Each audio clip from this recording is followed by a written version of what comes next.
Well, good morning, councillors, staff, members of the public, the press. Welcome to this policy committee meeting, PP 21/6. I'll call for apologies. We have one from Councillor Marsh, Councillor Granger, Councillor Dean. I'll put that. All those in favour, please say aye. Against, no. I declare that carried. There are no late items. Are there any declarations of interest? It would appear not. There are no publicly excluded items. Can somebody move us into public forum, please? Councillor Henry, Councillor Murray Bench. I'll put that. All those in favour, please say aye. Against, no. I declare that carried. We have two presentations in the public forum. The first one is from the applicants for the Te Puna Springs private plan change. And Aaron Colley, you're going to lead the charge for that one. So feel free to come forward, please. And if you could introduce your team when you get there, please.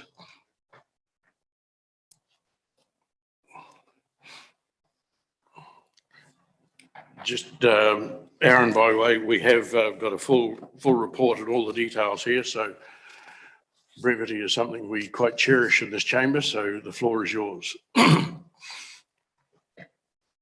they could use their microphones, and they said you can't hear. And if you can use your microphones when you're speaking, please.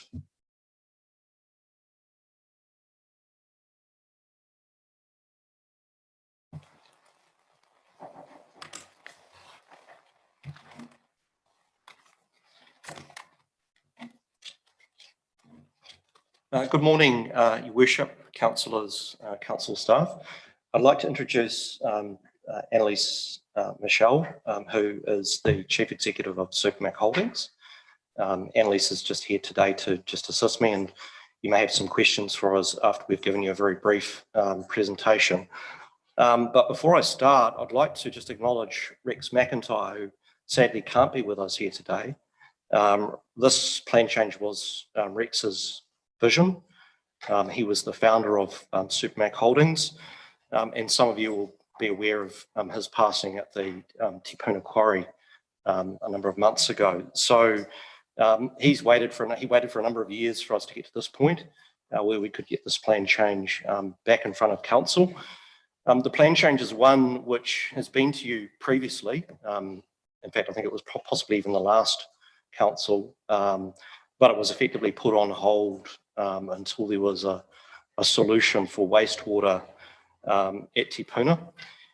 What the plan change proposes is effectively some rezoning of some further land which is located at 23 Te Puna Road, so it's on the very corner.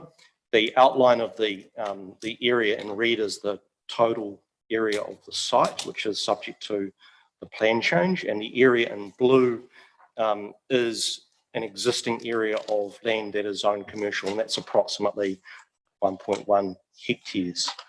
So that land, if you like, the existing commercial zone was rezoned. I was talking to Mr. Martelli about it this morning, possibly even before his time, so very early on in the early 90s, probably 1991, somewhere around that time. And since then, there hasn't been any further land rezoned to service the needs of the Te Puna community. So we've had over the last 30 years a lot of growth and lifestyle subdivision, including the likes of the lifestyle zone in the Minden, which has introduced a large increase in the population. And some of that has been addressed through some ad hoc development, which has occurred on the southern side of the state highway, adjacent to effectively where the pub site is. And no further land has been rezoned. And the last piece of vacant land, which is owned by Zariba, which is on the opposite side of Te Puna Road to the Supermac site, is currently undergoing development at the moment. And so once that's complete, there is no further land available at Te Puna for future expansion. So I consider that the need for that commercial land is really important. It's a really important part of the community's fabric to have local commercial for local needs, because it encourages that social and cultural interaction, which is really important. Previously, you would have probably heard from me at an earlier council meeting about Supermac wanting to stay on the site. That's no longer the case. So Supermac now has a key anchor tenant that will be coming onto the site. So I know there were some concerns about buildings and things and some of the activities that were previously there, but the proposal at this stage is that Supermac long-term goes from the site. There is a structure plan that's been developed as part of the plan change, and it shows a number of physical matters. One is the location of the existing hall site. So Rex previously worked with the council and NZTA over many years to find a solution for that hall. Some of you will recall that the hall was originally out on the state highway frontage, and for lots of reasons that was not the ideal location. So Supermac have worked very collaboratively with council over many years to resolve that hall issue, and we managed to provide them the hall with a site within the plan change area. Similarly, we've been working for some time with council on a solution for the wastewater. The idea around the connected to the Omokara plan change actually came out of workshops that we were holding with Pere Rākau and council fairly early on in the plan change. But in addition to the commercial land that's there, there's also the stormwater pond, and there is a village green that's proposed. And that was something that Rex was very passionate about and talked with Pere Rākau in relation to, and that's part of our plan change proposal. In terms of controls and further provisions that are part of the plan change, there are some further controls. You'll see there's a line that runs around the area, which is about 30 metres in from the boundary, and that's a line that's been imposed. Where got the mouse, Aaron? Yeah, pull up the other.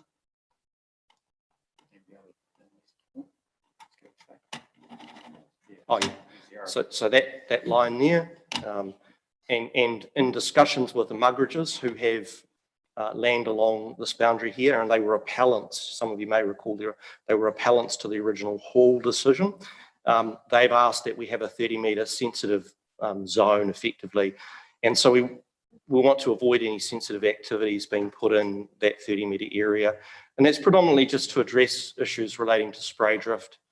And there is a technical report in the plan change that supports that as well. So things like childcare centres, cafes, those sorts of activities. And there's also a series of provisions relating to general layout in accordance with the structure plan. So the structure plan has addressed matters including landscaping and road access. So those controls are proposed, and there's a series of provisions in the plan change.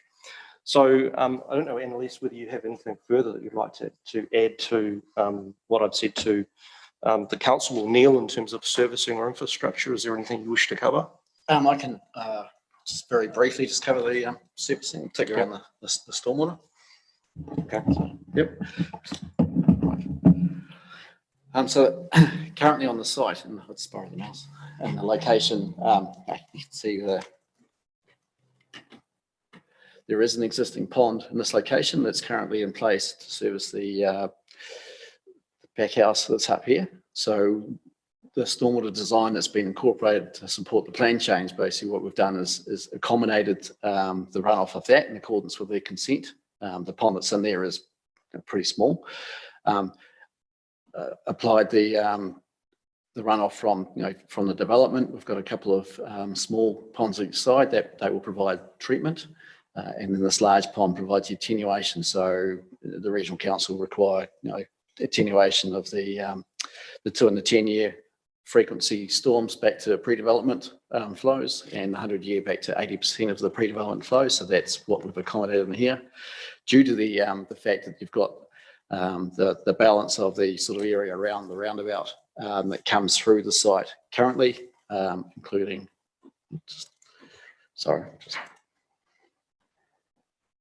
you move that forward. I lost the pointer.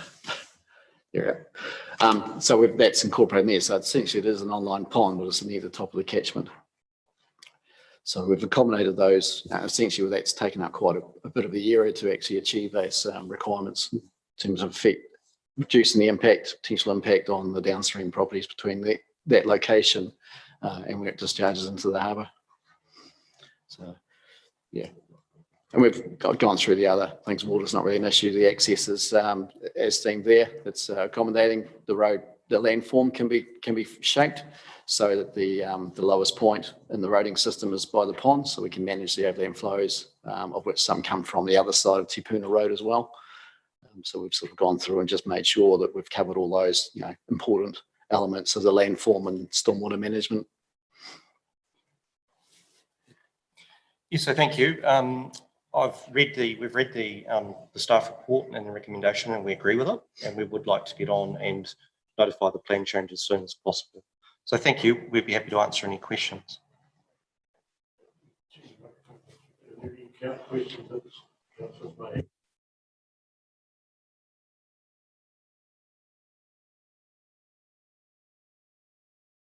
On page 30 of the report we've got here, there's a comment that you are proposing to relocate the spring. How do you relocate the spring? Hi, so that came out of a request from Pirirako. They would like us to trench the water from where the spring is through into the village green and use that as a collection point for the community. Something akin to what happens up on the Kaimais where it's pouring out and people can collect their water. That's the sort of thing that they want to have at Te Puna. So the spring is actually staying where it is. Yes. Yeah, thank you. Thank you for your comments on Mr. McIntyre, and you're quite right, he has tried to be helpful over a period of years. You mentioned that they don't want to see the building stay on site. Is that right?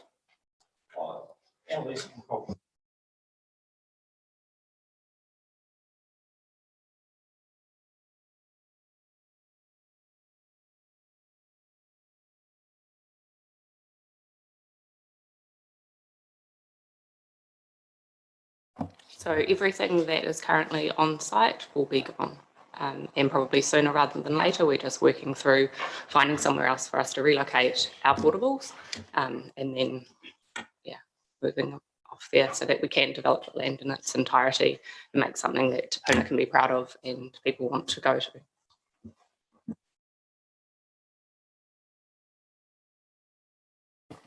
Morning, Aaron. I too, like Councillor Murray Beans, would like to acknowledge Rex and his contribution he did. I certainly met in his office with Gary Ellis a few years ago when the initial inquiry for the hall relocation went on, and a series of left and right and outstanding outcome came. So I certainly acknowledge Rex's part in that. Can you just, there was a one page on, are you going to talk to that soon, or is that? There was various slides and things. Oh, no, it was, I thought there was one there that just showed the plan. Oh, no, that's fine. So I just wanted to clarify really. So you're looking at commercial zoning for that whole outcome? Yes, yeah. We're looking to expand the existing zones. We're not looking for anything beyond that. We have some site-specific provisions. Sure. Yeah, but not the industrial pathway. In terms of an industrial component, no. Thank you. Thank you for that. We've exhausted questions on that. So we now move to the Washer Road.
So Vincent, welcome to the chamber. The floor is yours.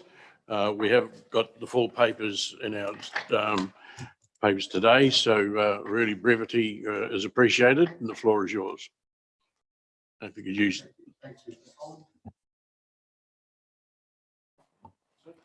Thank you. Can you hear me now? Okay. Kia ora, thank you for having me here today. I'm going to speak briefly on the proposed plan change at Washer Road from rural to industrial.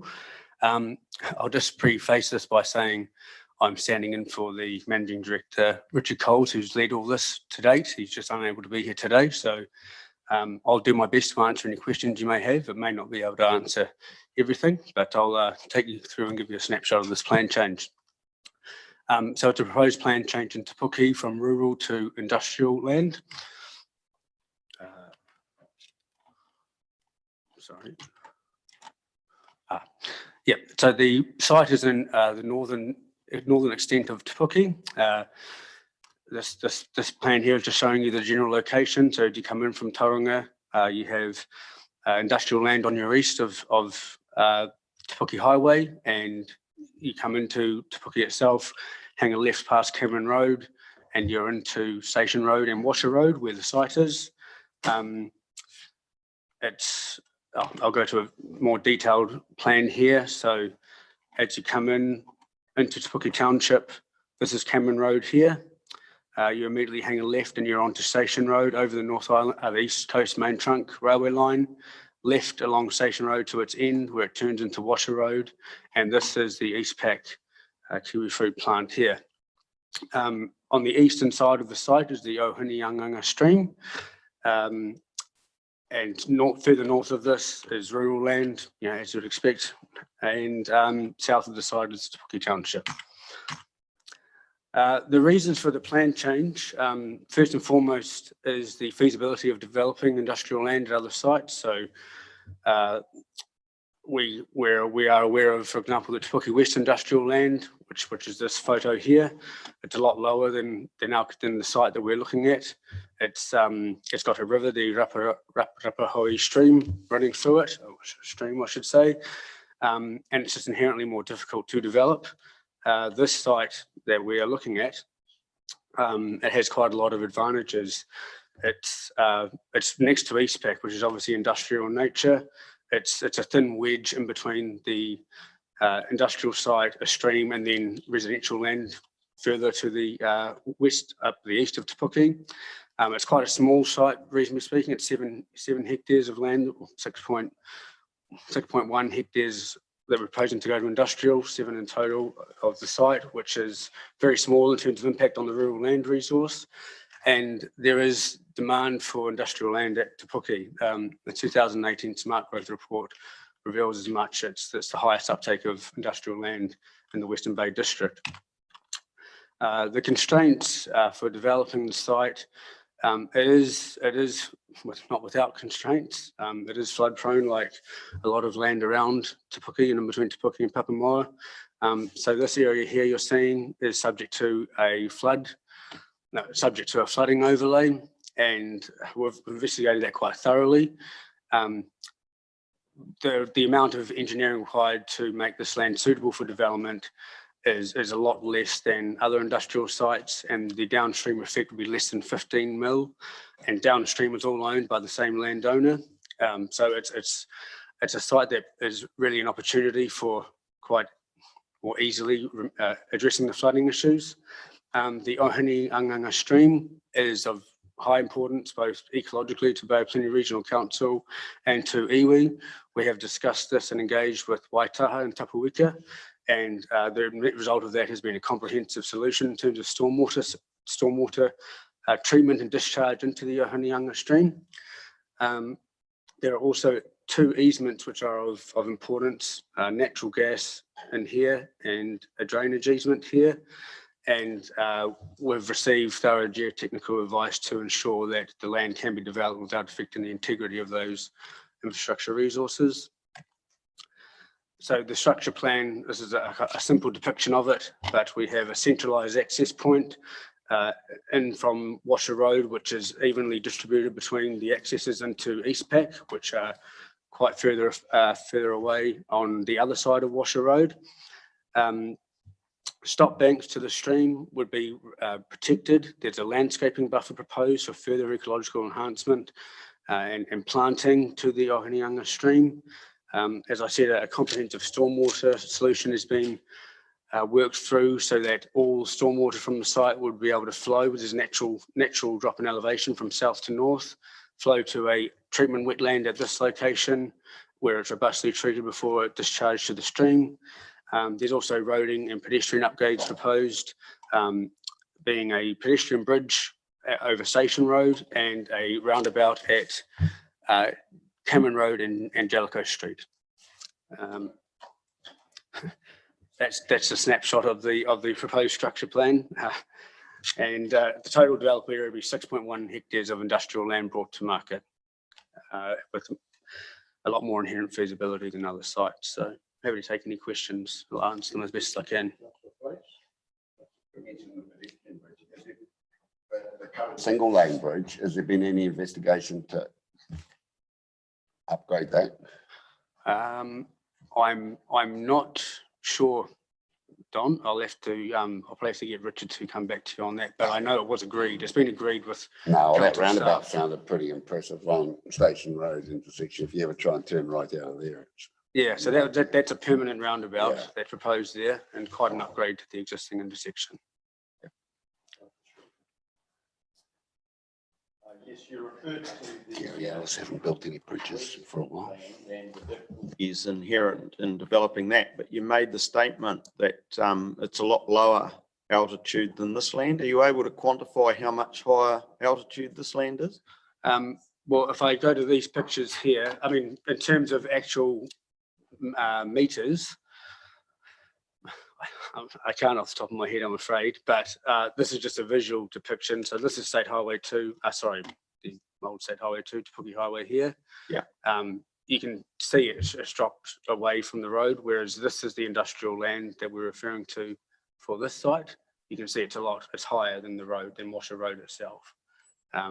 So it certainly is higher, and that's the amount of fill that would need to be brought onto the site is less than a metre. What I understand at Te Puke West is more. Without. Could you clarify that? You say less than a metre. Is that for all of the site or for only that lower lying part? No, for the lower lying parts. Yeah, thank you. To make it like a flat industrial site. Thank you.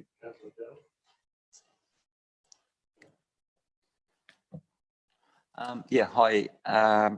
Yeah, I think, the 2012 report, the comment that West Industrial Land was unlikely to be developed for 10 years has proved to be true, which is unfortunate, but it's good to see you guys getting on with it. Just in regards to the stormwater treatment, you mentioned the wetlands, but would there be any pre-treatment before the stormwater passes into the wetlands? Yes, so the stormwater from the entire site would flow to this point here, and that's going to be a purpose-built treatment wetland, it's called. And so that's where the treatment will happen through specific planting and flow management before it then actually discharges into the Ohanianga stream. So it would be treated in that wetland before it gets to the stream. Do you mean by artificial means?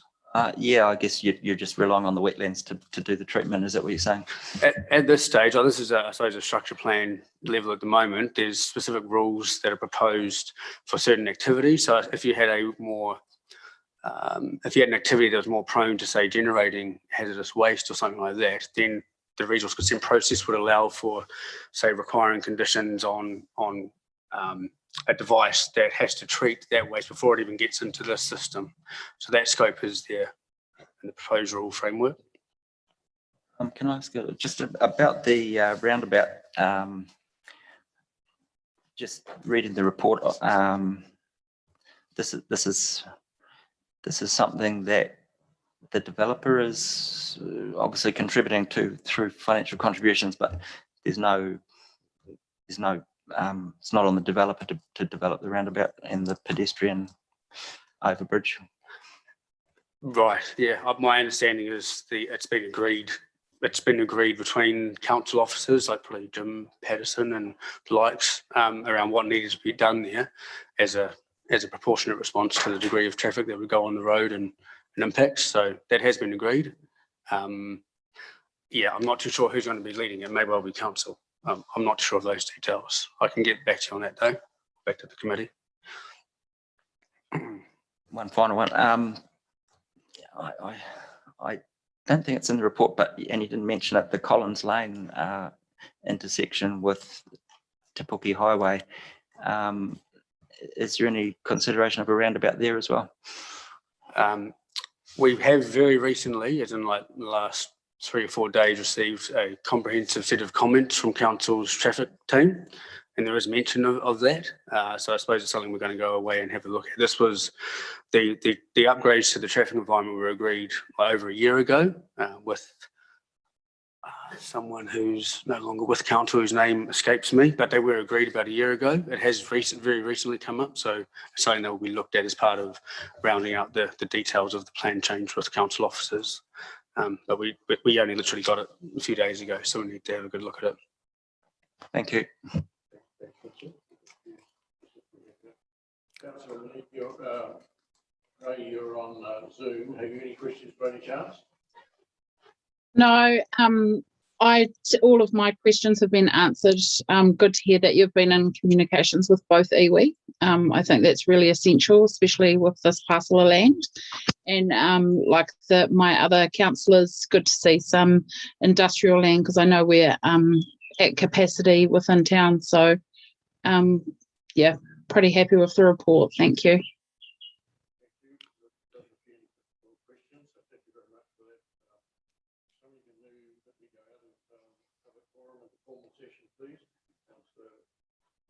Councillor Stoll, I'll put that all those in favour, please say aye.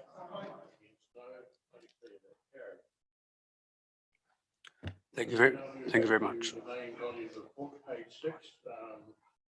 There's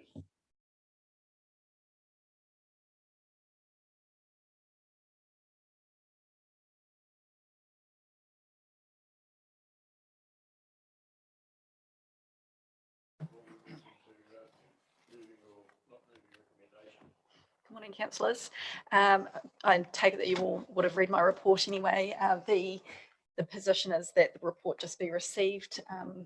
Philip Martelli has the delegation to approve the notification, but happy to take any questions if you do have any.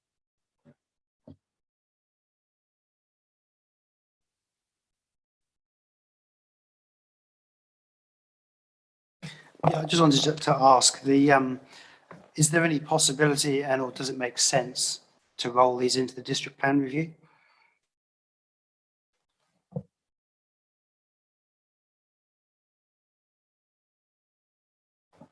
outsiders for a private plan change. So we've got to sort of go through the process. Yeah, the district plan review is further away than what the RMA statutory timeframe allows for processing the private plan changes. Thank you.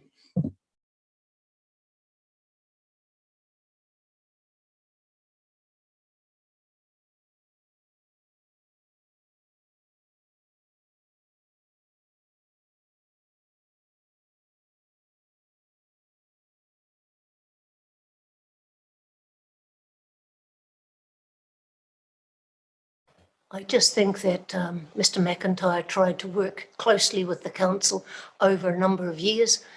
We didn't get the hall where it is without his support. And I think the details that have come before us today really sound. So thank you for the report. Look forward to the decision making as we go forward. Certainly would oppose it going to the district plan review. It would take far too long, and that's not fair to the McIntyre family at all.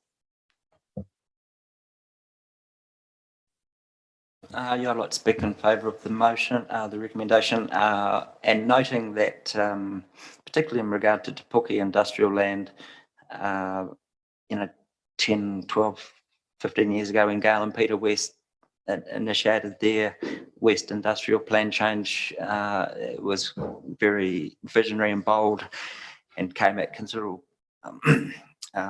cost to themselves. And it's unfortunate that development hasn't occurred in that area. I know there are people talking about it now, but this is definitely a step in the right direction, and hopefully it will lead to further development across the road. Thank you.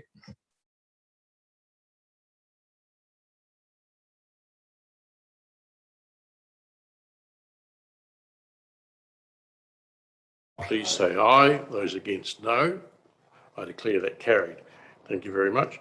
We now move to page 419, which is the draft waste management and minimisation plan. Tom,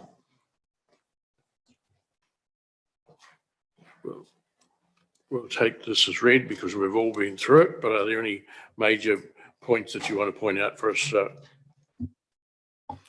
Yeah, thank you, Mayor Webber and elected members. We have been through this a couple of times at workshops previously, so I'm happy to just take my report as read, noting that consultation, if adopted, would commence this coming Tuesday for 1 month.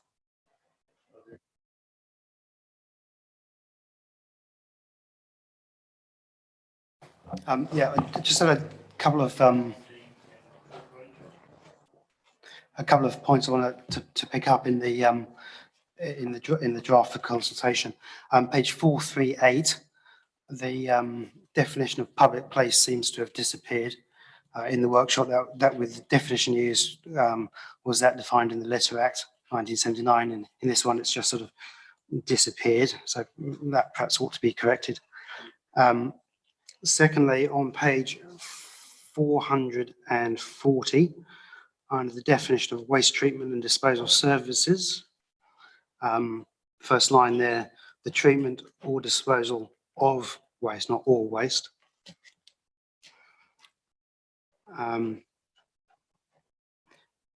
Page 444, item 10.2.1, the sentence there starts, the following waste operators must have a waste operator license issued by the council and must not collect waste if they do not hold such a license. On the next page, in the workshop, I raised that the limit of 30 tonnes had been reduced from 100 tonnes. At the time I queried the rationale for this, I was told it would be subsequently provided. Perhaps you can speak to that one, please? Yeah, so the first ones you've mentioned, I'll action those changes for you. In regards to the quantity of 30 tonnes versus 100 tonnes, we looked into the rationale behind why there was that shift and why we'd been proposing that. Looking back on the draft waste model bylaw that we've been using, which has come from the waste liaison group, they have recommended 30 tonnes as the figure to use for a number of reasons, but solely in this case as it would keep us consistent across our territorial authorities around the region. This also sort of falls in line with council's approach of reducing unnecessary waste in the district and accountability for those that are involved in the removal and disposal of waste. Thank you. I've got some more comments. So 10.2.1A3, so just below that 30 tonne bit, that clause basically repeats the introductory sentence that you must have a license. So I just wonder if that one can be looked at. And then on page 455, under 10.3.9, the paragraphs 10.3.9.1 and 10.9.3.2 are identical, and then they just introduced lists which carry on. So I don't know why you just wouldn't put 10.3.9.2 A, B, and C, change those to E, F, and G, and just make it one list. Yeah, agree with both of those. And that, I think, is it. Thank you. Thank you. I'm not as thorough as James because I haven't noted the pages that I went through this report on, but there's several points I'd like to make. First of all, a transfer facility for the Kaimai area is sadly lacking now that Malimi Street's closed, and I wonder whether somewhere where that can be discussed or included. Secondly, we've got a point that licenses other contractors to collect waste. Have we considered that other contractors could actually collect our bins on the side roads, which they service now anyway, because Enviro Waste doesn't service them? And that would get over a lot of the problems that we have on our side roads. Thirdly, batteries. How do I dispose of my batteries? I'm told that I'm not allowed to put them into the waste stream because they are, toxic. How do I dispose of them? There is nothing in this draft bylaw that permits the disposal of batteries. Thirdly, I think the building recycling waste is not strong enough. We need to have somewhere in there that says building construction sites have to have a recycling container on site as part of our plan. And another point, page 454, there's no burning permitted. It seems to me that the wording of the draft bylaw does not permit anybody to burn anything on their property. And yet Regional Council has provision for applying for a permit to have a bonfire, to burn green waste or whatever. We need to make sure that our draft bylaw is aligned to that and permits it. And lastly, what about old cars? We have a situation up at Oropi where there is a old car dump that makes Smash Palace look like a mini car dump. And there's also in the Oropi village 2 properties now that are covered in old wrecked cars. One is supposedly a parts operation. The other is just a collection of old cars, and both in the village. And we need to have something in our waste bylaw that looks at that. Thank you.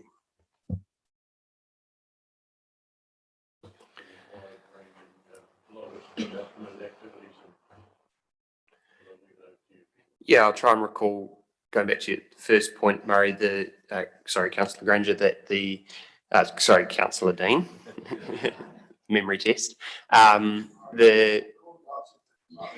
The first one around the treatment plant in the Kaimais, the transfer station in the Kaimais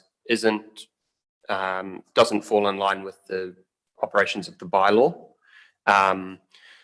Your question relating to batteries and also the side street collection services, I'd actually invite either Ilza, who's joined us on Zoom, or Gary Ellis to speak to those in their roles in the infrastructure and waste teams. So whether either of them would like to contribute to that.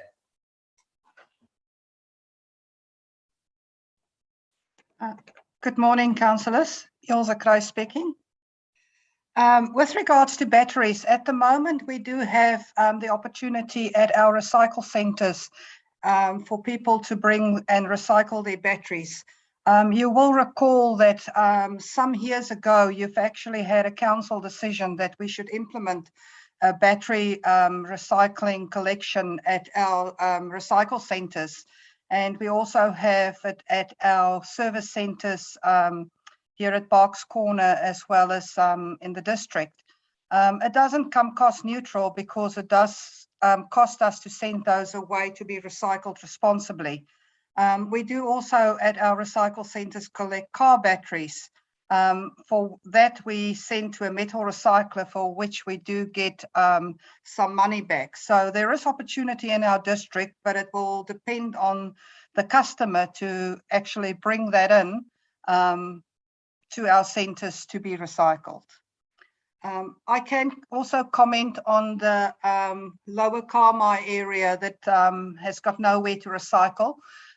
We are in the process, and that will probably happen this or next week, sending out a survey to the residents that has got no curbside collection at all, with trying to find out from them how they would like and where they would like a recycle facility, something like an unmanned facility. We've already been in discussion with the Omanawa Hall Committee, and there is some other issues, not other issues, but there is issues with an unmanned recycle centre. Many of our councils in the district that had such unmanned recycling drop-offs has actually warned us not to implement that as they become a huge dumping area. So we are asking our customers out in that area for some ideas, and I will be sending that through soon for you to have a look at once we've surveyed them. So that there is something in place for us to deal with that at the moment.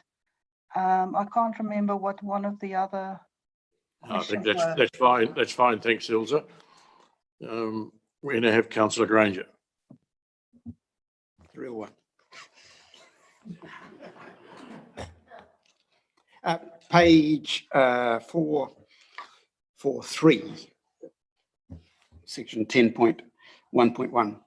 I'm still concerned that my home compost bin is illegal under this bylaw because it says I've got to separate the waste into the types as determined by the council, but I've got to put them into a council container, so I cannot put them into my own compost bin.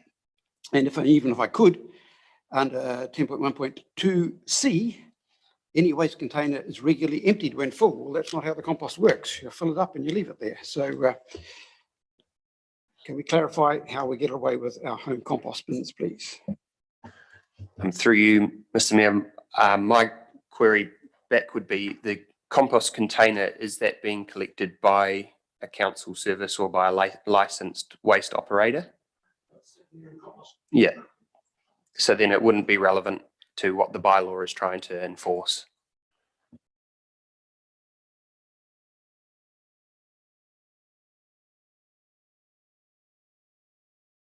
Look forward to the report back when it comes regarding the recycling for the Kaimai ward, because Katikati's quite some distance and so is Te Puke. And of course, Malini Street has been the number one thing. But Kaimai ward has been a dumping ground for everything in the past. And so it's quite critical that we actually do have a facility that people can, whatever they want to dump there, that they're able to do so. There was one other point I wanted to make, but I can't remember what it is. I know. When I arrived this morning, rose clippings were being debated between Councillor Thwaites and Councillor Dean as to what you do with with rose clippings. You can't compost them because the thorns end up surviving. And so there does need to be the right to actually burn within our area. And rose clippings is a perfect example as to why. Correct, Councillor Thwaites? Yeah, I'm happy to clarify on the burning situation. I'll just find the. Well, I could carry it. It's not a permitted activity. If you want to burn, you've got to get a permit. So I think it's really its activity status. But just to clarify, Mayor Gary, after the workshop, we did have a discussion around burning and the relationship of that activity with regional council plans. So like Tom, I'm just trying to find the exact clause reference, but we have, Tom's got it, we have updated the bylaw to say that it has to be in accordance with their requirements and fire and emergency as well. Yeah, so clause 10.3.8.2 clarifies that burning on properties that people own or occupy or manage must be in accordance with the Bay of Plenty Regional Council Plan or Fire and Emergency New Zealand's requirements.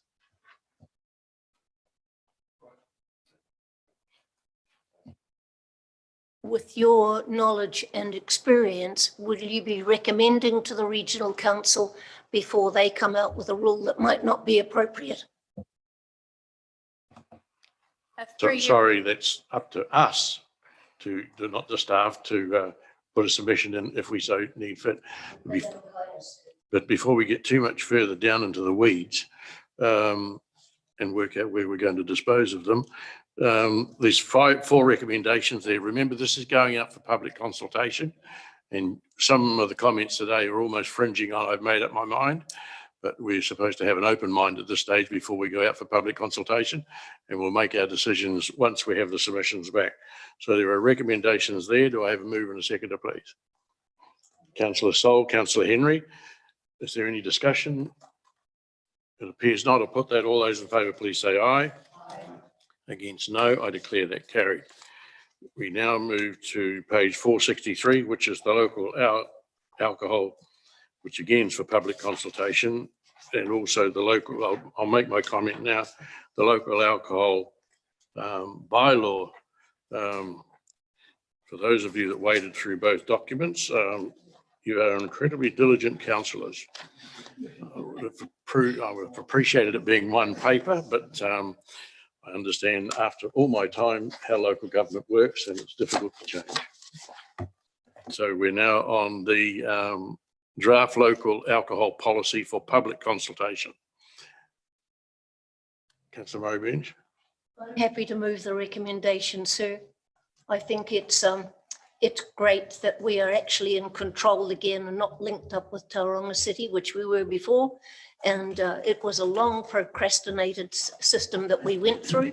And here we've got it, and it's an opportunity for our community to have their say again. I think it's quite straightforward. And I thank you for the report. Thank you. Do I have a seconder, please? Councillor Scrimger.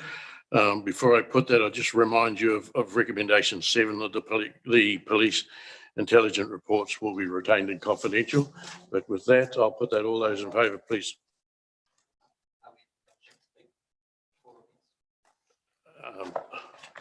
More than welcome to, yes. Yeah, I'm happy to, in favour of the recommendations. I note that the proposal to change the off-licence hours from 7 a.m. to 9 p.m. Was discussed at the workshop, and I thought we were going to retain the status quo. So I'm happy to see that we've going out for consultation with an earlier closing time on the off-licence hours. But wondering about how we ended up with the lid on off-licences in Te Puke Makatu ward rather than specifically the built-up areas of maybe Te Puke and Makatu based on the feedback, but noting that Pukahina may be a bit more liberal and having an opportunity for off licenses there in the summertime might be quite useful to prevent travelling into town or Sorry, elsewhere. You're speaking for or against the motion, or you want to change the document? Well, I understand that it's too late to change the document. We will get feedback on this, so I'm just pointing out this little discrepancy between the workshop and where we've ended up. But so sorry. For or against the motion? So I'm for the motion. I would have liked to have gone a little bit further with regard to. Sorry, for or against the motion. We're not changing the document. Okay. But remember, it's a collection of us all. It's not about our own personal views when these documents put together. Okay. Yes, I'm for the document. I think it's good that we're taking another look at this. I note that in the past we've had it stated that there's a general apathy with regard to off-license applications. So I hope that we don't end up with an apathetic response to this. Sorry, we cannot control what sort of responses. Back to it. For or against the motion, please. Yes, I speak in favour of the motion. Thank you. Any other speakers for or against? Councillor Sol? Yes, Mr. Chairman, I basically am in support of this motion going forward, that the information go out to the public and we start getting the feedback from them. So, yes, please. Thank you. A very valid point. It's out for public consultation and they will determine where we go. So I put that. All those in favour, please say aye. Aye. Against, no. I declare that carried. We now move to page 588, which again is the draft alcohol control bylaw for public consultation. Are there any questions of staff?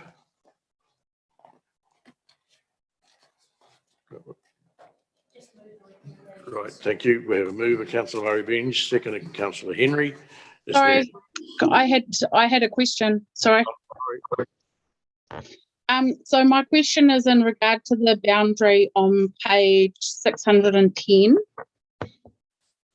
I felt that the southern end boundary could probably be extended to the Waiari Bridge due to the fact that we have had police call outs of people drinking under the bridge and along the public walkway, which carries on down to the wastewater treatment plant at the end of Gordon Street.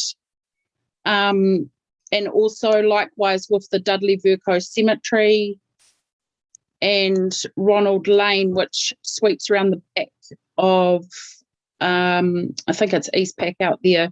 It's quite often used before and after work in those areas.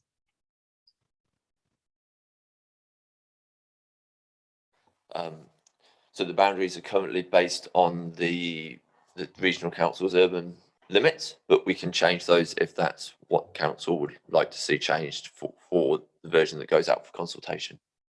That can be easily done. Are the mover and seconder wanting to change or wait for what comes in on public consultation? So I take Councillor Gray's advice, and I think we can adjust it here and go out for comment. Councillor Henry, you happy with that? Right, and staff, you're aware of where Councillor Gray's gone? Yes, Right. I'll confirm with Councillor Gray Okay. as well to make sure they're So clear. the recommendations are still there, but with that subtle change. Are there any people wanting to speak for or against the motion? Councillor Daly, for or against? Yes, I'm for this recommendation, and I fully support what Councillor Gray's changes. Makes a lot of sense to add those additional reserve areas. Thank you. Councillor Denyer? Yes, I'm in favour. I think the expanded boundaries of Te Puke more align with the approach we've taken in Katikati and Waihi Beach, which are far more extensive. I think the existing boundaries in Te Puke are quite narrow, so I support this going out for consultation.